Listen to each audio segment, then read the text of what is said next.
if you're fighting with the guy who everybody thinks, ooh, that was a tough guy. Oh, the big dog. Yeah. Yeah. And I would fight with, and my mentality was, even if I get hit, I'm going to get some good shots in that he won't want to fight me again. Yeah.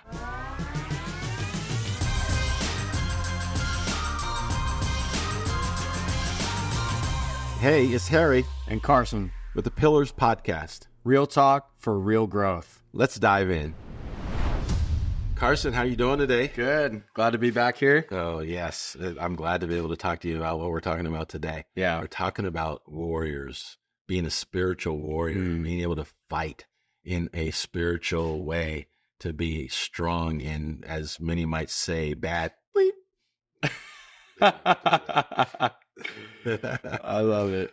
Have you ever, when you grew up, did you ever get in fights? Yeah, I've been in two. 2 fights? Physical, yeah. Really? Yeah. And how did you feel when you knew or were involved in the fight? What was it like for you? Oh my gosh. It was like fight or flight. Yeah. When you have no like training experience, that's what it is. Yeah. You know, but you also know I'm not backing out of this thing, or else I'm a coward. Yeah. So you weren't backing out. No way. Are you kidding me? Come on. So if I'm going to give my freaking butt beat, then I'm going to give my butt beat, all right? But so did you ever wrestle with your brothers? Did you? Yeah, with that's your my brothers all the training. time? That absolutely. I feel sorry for people who don't have siblings that they fight with, because if you don't have siblings to fight with, you're probably gonna wimp. That's like basic knowing the ropes. And I was the youngest, so I would get freaking dogged on all the time, for real. And I was the oldest, so I got to be able to. You were the one giving it out.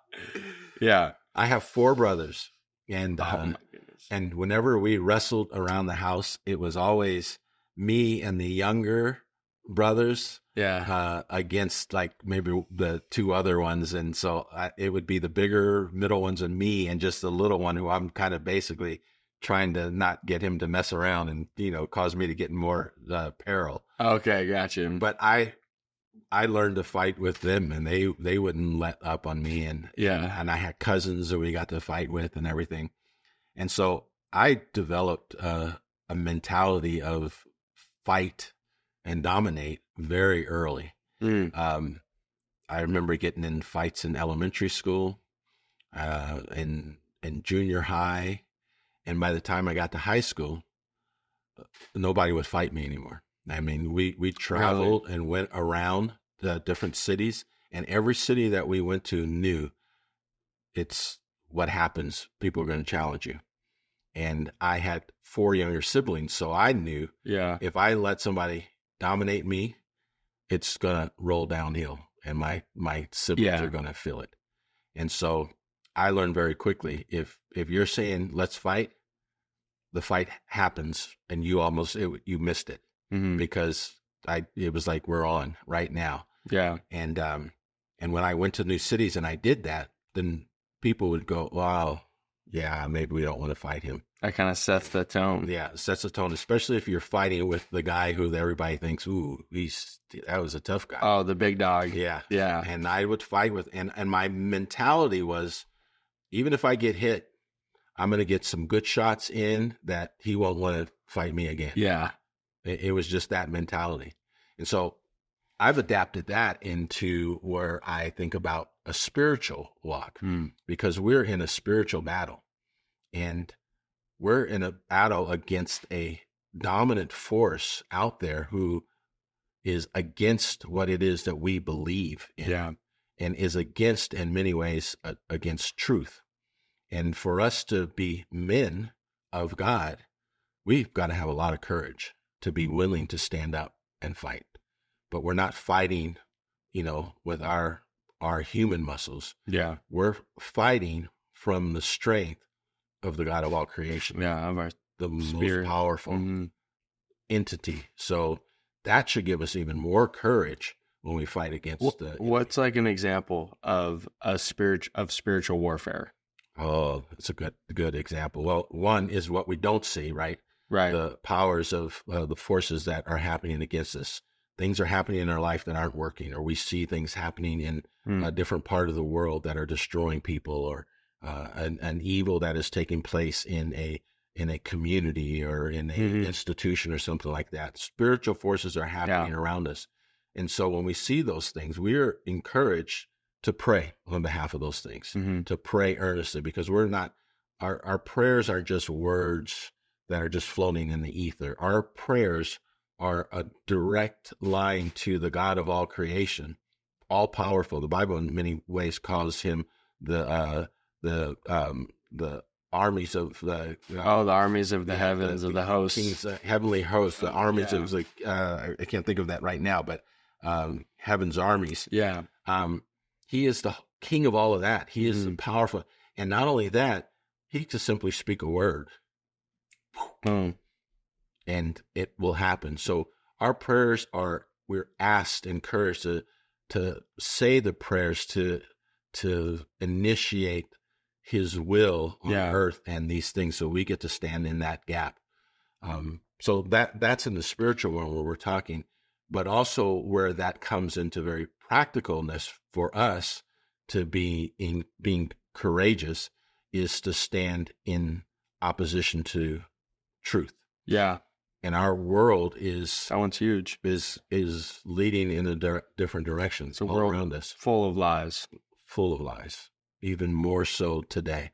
When we think about it, we've got artificial intelligence that can spit out answers for us, but there's somebody underneath who has algorithms that persuade one way or the other. And when Jesus came into the world and he was going to be crucified before Pilate, he says, "Why are you here? What is your purpose?" You know what Jesus said?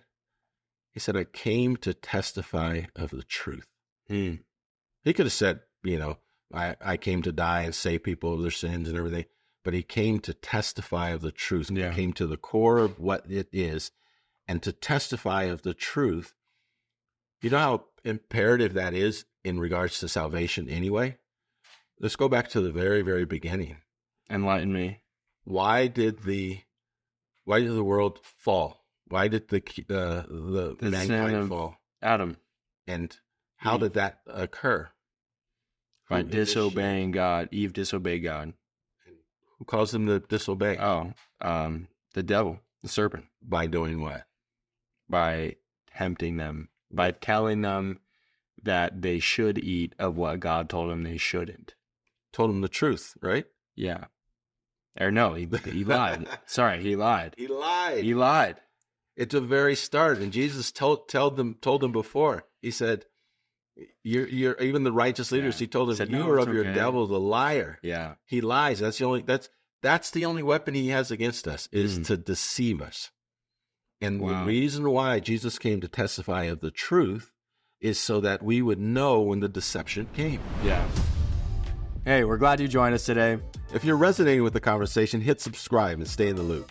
Got a question or a topic you'd like us to explore? Drop it in the comments. We're listening. And remember, the Pillars podcast is not just about talking. It's about taking action.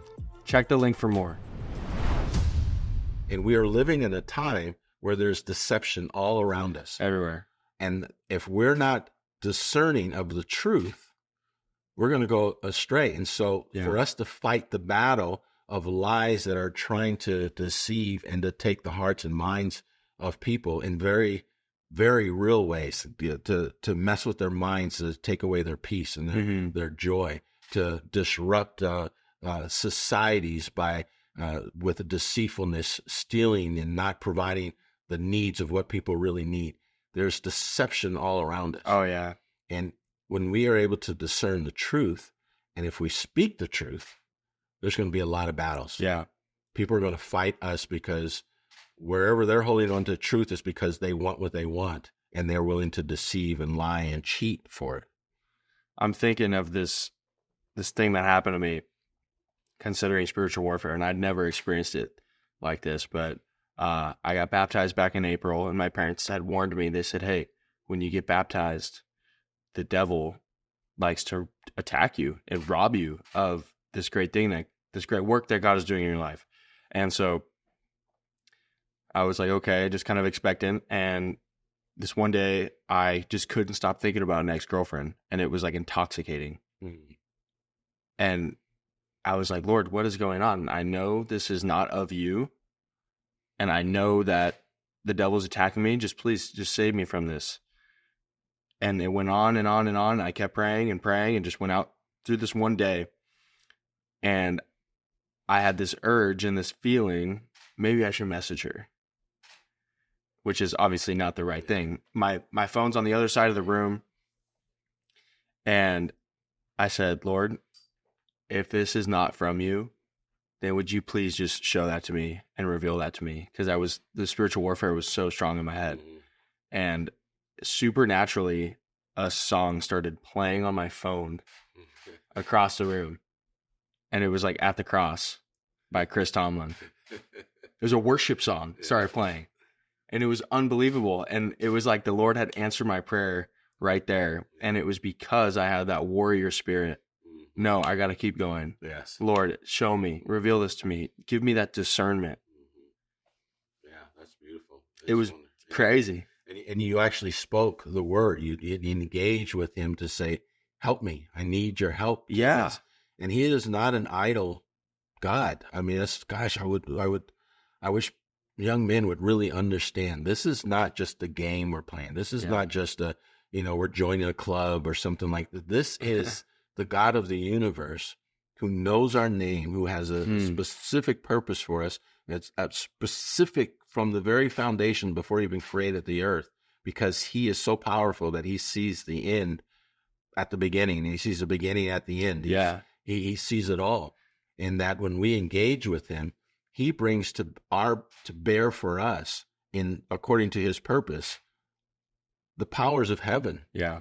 And if we as men understood the power that we have, and that he wants to allow us to initiate on his behalf, man, we become warriors. Yeah. Earlier you were talking about encouraging. David.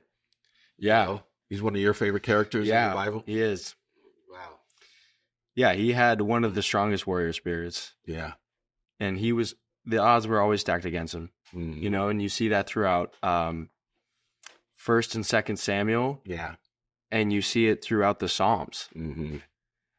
And he is always, through the Psalms, you get to see what he did in that spiritual warfare. Yeah. What was going on in his battles mind. that he was going in his mind. Yeah. Yeah. And it's all prayers and it's all communion with God. And I think that's just one of the biggest things, a part of the spiritual, the warrior spirit is like, as soon as you get attacked, you start communicating with God. Mm-hmm.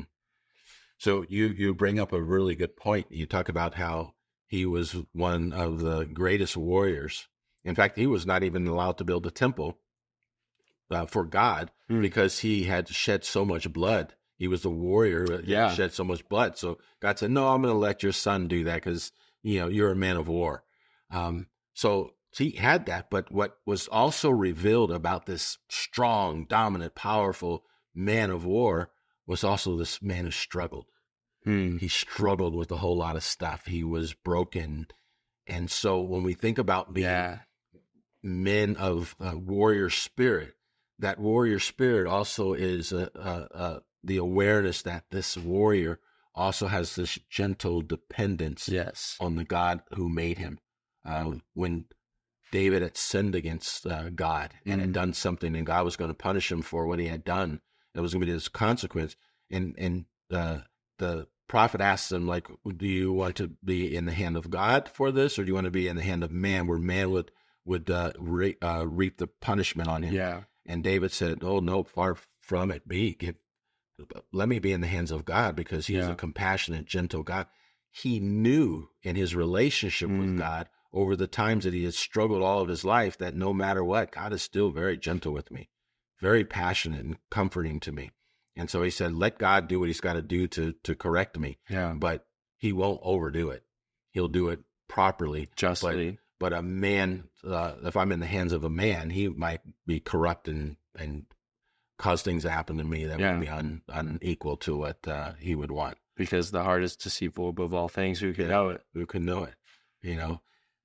So I love this whole idea of the warrior spirit. If we are truly going to be men of God, we have to be prepared to fight. Yeah.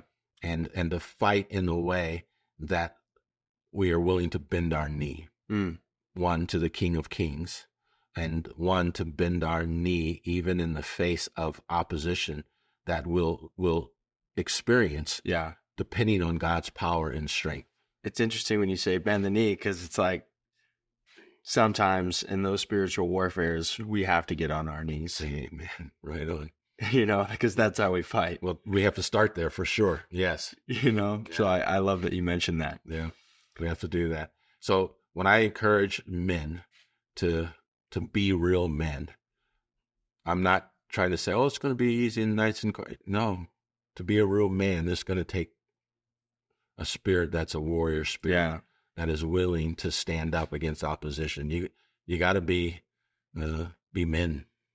And when we understand what men are, they will stand and protect to the death. They will lay down their lives. And like you said, you're not going to run away when in this battle that you're fighting. You're not going to be the wimp and wimp out. You're going to say, hey, I'm here. I'm here for the long run. Yeah. Right. So stick in it for the long run. Man, you got a warrior spirit. I love that about you. I love that we got to go over that. Yeah. Very good. Well, we'll continue to talk about more of what it means to be a man next time on the Pillars podcast. All right.